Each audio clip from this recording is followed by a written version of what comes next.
Hi, welcome to another episode of It Matters. I'm Eric. I'm here again with Joe Pacileo, our cybersecurity expert. If you haven't seen our previous episodes with Joe, Joe has spent many years on the cyber side of things at the National Security Agency. Among other duties, he's an advisor here at RackTop Systems, and he's also currently part of the senior leadership team at IronNet. Joe, thanks for joining us today.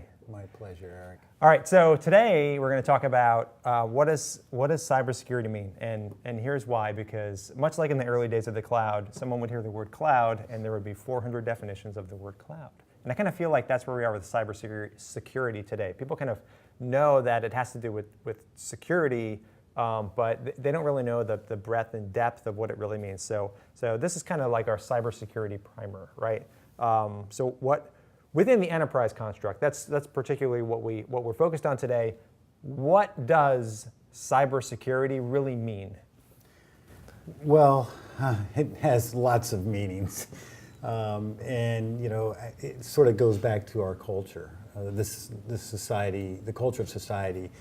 We all grow up and understand clearly what security means in a physical sense, but when it comes to cyber, we sort of try to apply all that meaning from the physical to the cyber, and it just doesn't work. And so there are varying degrees of cyber expertise throughout the industry, and really a very disparate approach to it from one company to another.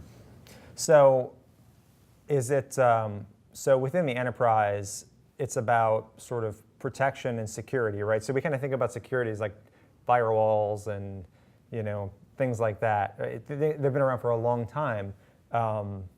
But does it go layers deeper? In prior episodes we talked about that. Sometimes it's culture, and it's people, and it's process, and it's the technology, and it's all of these things kind of coming together.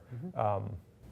Right. Those are the four fundamentals of security: people, process, technology, and culture. And though maturity levels of those elements from one company to the other really reflect on what its cybersecurity posture is. The bottom line, though, is what's important to the business, and that's where I think data management and intellectual property really become a critical part. So you can look at various segments of the business, and it seems like from one business to the other, that is a very common theme. Right. So what we're really trying to do is protect our enterprise and protect our intellectual property and our digital or data assets from theft or from hacking or from someone taking them. Just the same as I guess I put a lock on my door and have sort of keep things private and secure. Cybersecurity is kind of that catch-all. Is kind of catch-all the right word? That kind of blankets everything together, right? Within the enterprise, or. Yeah, no, it has, it's far more involved than the physical side. You just said, right. Lock my door. Typically we'd lock our front doors and go to sleep very sound, or front, back, external entry points. But in cyber, you have to lock the bedroom doors and the closet doors and all these other doors. You have to have a security system that is in depth, because your intellectual property, for instance, all your data exists at different points of that enterprise at different times. Right. Yeah. Exactly. Actually, that's a good point.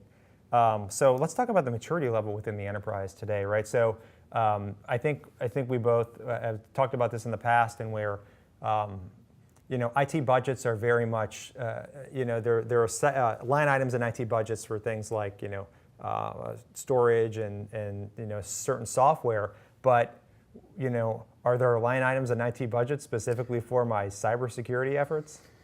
Yeah, most companies out there are looking for other things to displace, and there really isn't a lot. Mm-hmm. They have to figure out how to get cybersecurity in there.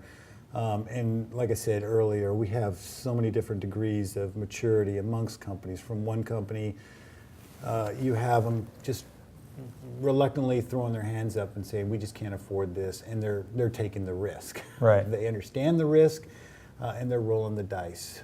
They're using sort of a middle-aged approach, big wall, and hope that they're covered. Other companies, though, are really struggling. They're trying to keep up. They're giving it a good shot. And the problem with that is they're just sort of bolting on at every step. They're meeting the problem that is right in front of them. And it's very reactive, and it's somewhat haphazard. Right. So we talk a lot about must-haves and nice-to-haves, right? So like I must have, computer infrastructure to operate my business. I must have software. I must have, laptops. But I kind of feel like today that cyber component almost goes in the nice-to-have category, where they're like, I must have these things, and I kind of feel that that's where things are today. But I also know that if we don't make those a must-have, that the future is going to be very challenging. Yeah. Yes. It really, I think the key is taking a little bit more of a strategic approach. You take that approach with your cybersecurity plan, integrating it, baking it in, if you will, at the refresh points. You have to do that with the data management system as well.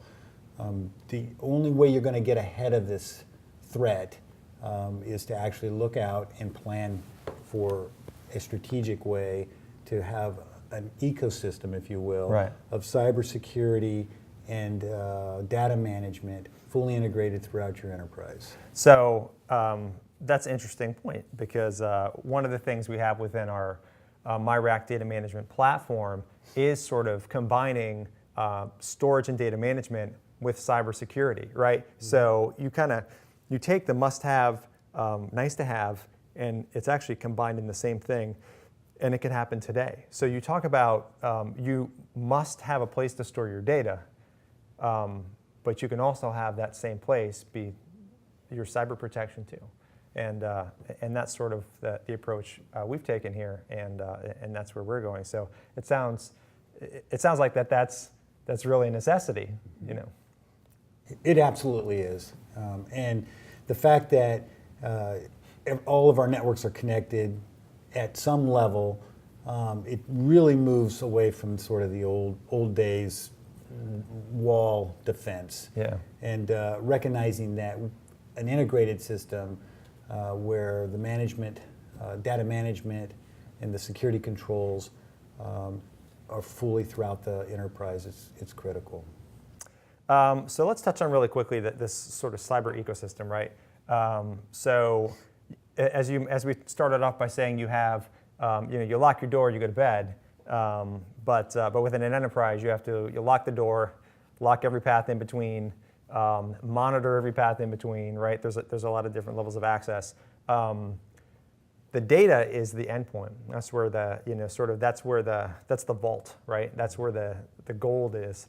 But in order to sort of create a coordinated response, you need that ecosystem, right? So let's touch on really quickly sort of that ecosystem and how maybe sort of cybersecurity plays in from sort of like a endpoint access all the way to sort of where the data is residing. Yeah, it's so there's the evolution of cybersecurity, if you will, ran into a lot of pushback from folks that thought, well, we really need to just sort of separate the network. Let's just create an air gap. And it goes back to that whole Middle Ages of building a castle and a moat. And we all know how inappropriate and ineffective that really is today. But I see the same thing when it comes to companies trying to secure their data. They want to throw it over the wall, and as long as it's over there, it's safe. The problem is, it's the same problem I had with the castles. The eventual external interfaces are going to grow, and in today's world, those are endless. It's ecosystems within ecosystems within ecosystems, and access and movement of that data by multiple sources is critical. So throwing it behind the wall and forgetting about it is not going to work. It's kind of, if you go back to how they created the follow-on to the castle, they created the cities. The first cities in Paris, and they built it on a grid that they could actually use services to quickly move to the point of need, whether it was police, fire, ambulance, and they could secure it, they could manage it.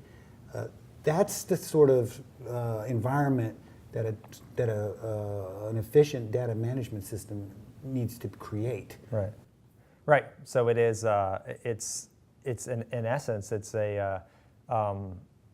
It takes a number of things at a number of levels to work in concert, right? To sort of solve this problem on a grand scale. So it sounds to me like cybersecurity within the enterprise is it's maturing. It sounds like and certainly we're here at RackTop. We're doing our part to mature sort of the behavioral analytics side, dark data, and insider threat on the data, right? But then there's all the pieces in between. And some of the other things we're doing is being able to talk to those other external systems to create sort of the city effect that you mentioned. But it sounds like we're at the beginning of kind of a big revolution here in terms of how things are being done within the enterprise, how security is going to be weaved in, and just as judging by the importance of what cybersecurity is really protecting, I don't see any other way, but for it being the future driver behind all IT decisions kind of moving forward. Exactly right.